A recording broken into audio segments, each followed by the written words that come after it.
the Executive Secretary of IGAD.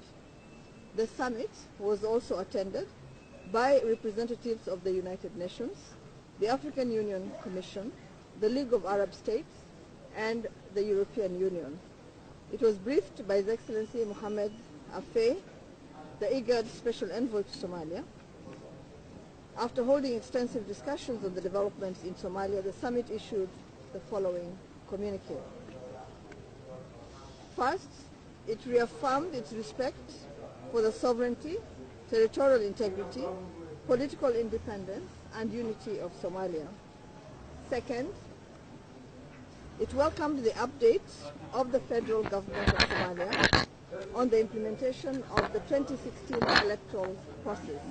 Third, it reiterated the ownership of the federal government of Somalia in leading and setting the priorities for its stabilization and reconstruction in an all-inclusive manner.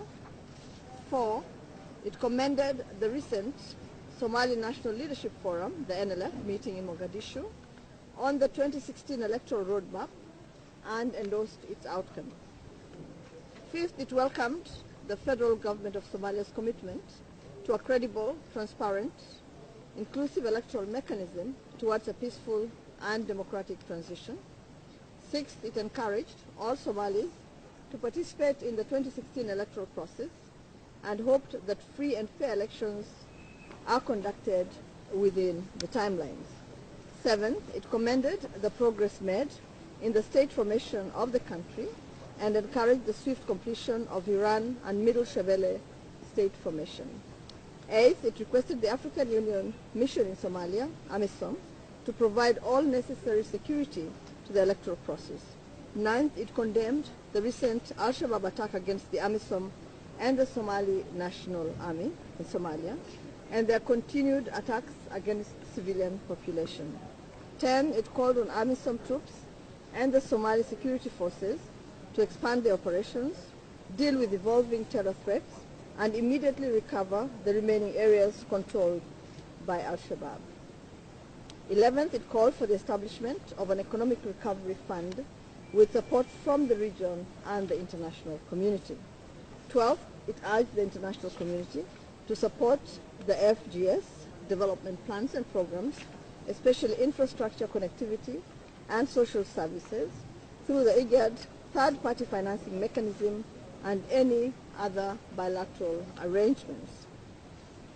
13th, it reaffirmed the strong solidarity among IGAD member states and their commitment to continue supporting the stability of Somalia. 14th, it expressed appreciation for international partners and organizations that are currently providing financial, material, and technical assistance to the federal government of Somalia. 15th, it strongly condemned and deplored those seeking to destabilize the security, peace, and stability of the country, and urges all Somali actors to embrace the process of bringing back normalcy to their country. 16th, it encouraged the voluntary return of all Somali refugees to participate in the national building efforts. 17th, it committed to collectively address the refugee situation in the region, as well as convene a special summit on durable solutions and effective reintegration of returnees in the country. 18, it requested the IGAD chair to bring to the attention of the World Humanitarian Conference on the sidelines of the UN General Assembly in New York the dire need for humanitarian support to the region. 19th, it commended the remarkable efforts of the IGAD Secretariat and its Somali Facilitation Office towards peace and stability in the country. 20, it directed the IGAD Council of Ministers to convene before the end of the year to dispose of pending policy and administrative issues at the IGAD Secretariat in Djibouti. 21, it expressed its appreciation to the government and the people of Somalia for hosting this extraordinary session. And 22nd, it had a report on the current developments in South Sudan and decided to remain seized of the situation in Somalia and South Sudan.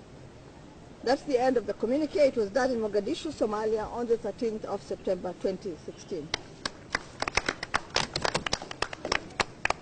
We will not be taking any questions. No. Thank you very much. Okay, thank you.